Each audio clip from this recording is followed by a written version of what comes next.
Ei, gente, tudo bem? Meu nome é Ícaro Belém e este é o Professor. Então, no vídeo de hoje eu vou falar um pouquinho sobre um assunto que vai dar pra gente entrar um pouco nos eixos, assim. Tá. O assunto de hoje vai ser sobre as projeções cartográficas. A gente vai entender nesse vídeo o que seriam as projeções cartográficas, por que existe mais de uma projeção cartográfica e como escolher qual projeção cartográfica mais interessante a gente utilizar. Primeiro de tudo, a gente precisa entender o que é uma projeção cartográfica. Vamos entender que a projeção cartográfica vai transformar algo tridimensional em algo bidimensional. O que seria isso? A gente pegar o globo terrestre e transformar ele num mapa. As projeções também vão buscar colocar em um mapa aos paralelos das latitudes, deitados, e os meridianos de longitude, os em pés. Entendido o que seria essa projeção, que seria essa transformação de algo tridimensional em algo bidimensional, a gente vai entender agora por que existe mais de uma projeção cartográfica. Vamos lá. A Terra, ela não é uma esfera bonitinha igual a gente acha, tipo assim, aquele globo perfeito. Ela é o que a gente chama de um geóide. O que seria esse geóide? É uma forma como se a gente tivesse amassado uma bolinha de papel e vai ter lugares que vão ser maiores, lugares que vão ser menores. Só que isso não é o interesse aqui agora. O que a gente tem que pensar é que a gente tem um geóide. Qual é a melhor maneira de a gente representar esse geóide? Vai ser através de uma esfera. Então a gente vai pegar essa esfera, que vai ser o globo terrestre, e para a gente pensar nessas projeções, a gente vai planificar elas. Só que o que acontece?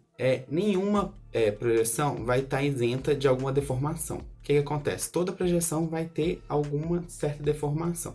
O que a gente tem que pensar é qual deformação vai ser mais aceitável para determinado fim. Sobre as projeções, a gente vai pensar nelas a partir de algumas questões, que vão ser as superfícies de projeções, vão ser os aspectos, vão ser as origens e também vão ser as suas propriedades. Então vamos lá. Quando a gente tem a superfície de projeção, a gente vai pensar em como que ela foi planificada, o que eles tiveram como base para planificar elas. A primeira superfície de projeção que a gente vai pensar é na projeção cilíndrica. Como o nome já diz, um cilindro. Então é como se a gente tivesse a Terra e colocasse um cilindro sobre a Terra. O que seria de interessante de a gente pensar nela?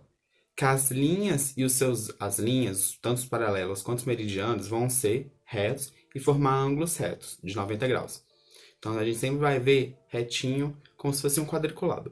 E a região central dessa projeção cilíndrica vai ser menos distorcida. Ela é muito utilizada para representações de larga escala, por exemplo, os mapas mundis. A segunda superfície de projeção que a gente tem é a superfície cônica. É como se a gente estivesse colocando um cone sobre a superfície terrestre.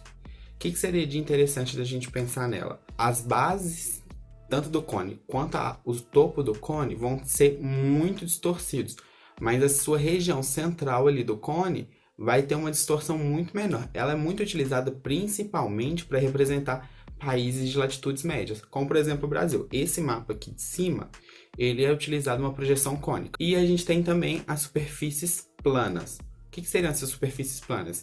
É quando a gente vai pegando, por exemplo, o globo terrestre e colocando algo plano sobre ele.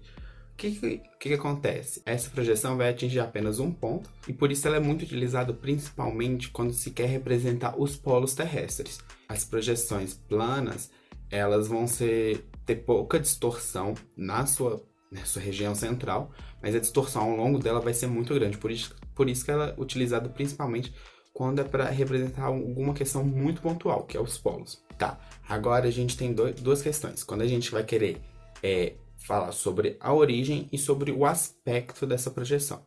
Quando a gente está falando da origem, a gente está querendo falar sobre qual vai ser a origem que vai se tirar aquela projeção. Ela pode estar nos polos, que vai ser uma origem polar. Ela pode estar na linha do Equador, uma origem equatorial, ou então em um ponto qualquer do globo, que vai ser a oblíqua. Tá, agora quando a gente quer representar o aspecto, a gente vai tentar falar um pouco de como é que esse aspecto foi se dado. Se ele vai ser, por exemplo, de uma forma natural, como se a gente só tivesse colocado lá, que vai ser o aspecto normal. Se vai ter uma rotação, por exemplo, a gente tem um cone e ele foi colocado horizontalmente, ele vai ter uma rotação de 90 graus. Isso a gente vai dar o nome de transversa. A projeção de Mercator, a UTM, ela é uma projeção transversa, porque pega o cilindro e transforma ela de uma forma transversa. Ou então, de uma perspectiva aleatória, uma customizada, vai ser o aspecto oblíquo. Agora, quando a gente quer falar um pouco sobre as propriedades que vai ter cada projeção, a gente vai ter que pensar em que essas projeções vão nos ajudar.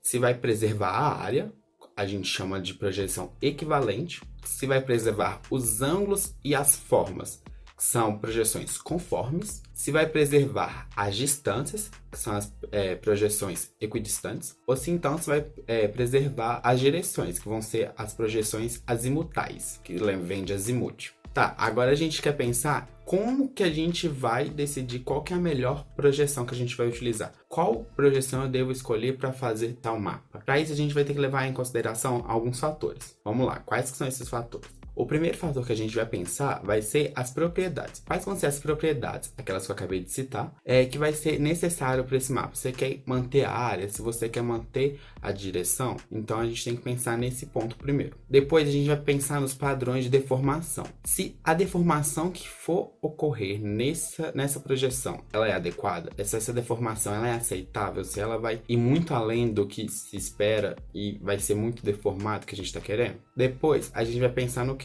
A gente vai pensar no centro de projeção. Se aquele centro vai ser melhor aplicado para determinada área. Um aspecto muito interessante é a gente pensar em quem que é o nosso público-alvo com determinada projeção. Então a gente tem que pensar na familiaridade dessa projeção. Isso é, qual que é a familiaridade do público com uma projeção? Que dependendo da projeção não fica interessante para determinado público entender. Se o seu objetivo, por exemplo, for um ambiente escolar, é interessante a gente pensar em projeções que esse público esteja mais familiarizado. E por último, uma questão muito importante também é o custo. Qual que vai ser o custo para produzir? Quanto que você vai estar disposto para gastar para produzir determinado mapa? Então, esse foi o vídeo de hoje. Existem vários outros assuntos dentro da cartografia para a gente falar sobre.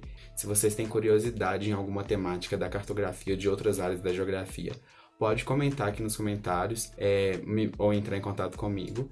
E é isso, eu espero que vocês tenham gostado. Comentem com seus amigos, compartilhe, comenta aqui nos comentários o que você achou. Curta os vídeos, compartilhe, se inscreva no canal e me siga nas redes sociais. HoracioBH, Ícaro de Trás pra Frente. É isso. Muito obrigado, gente.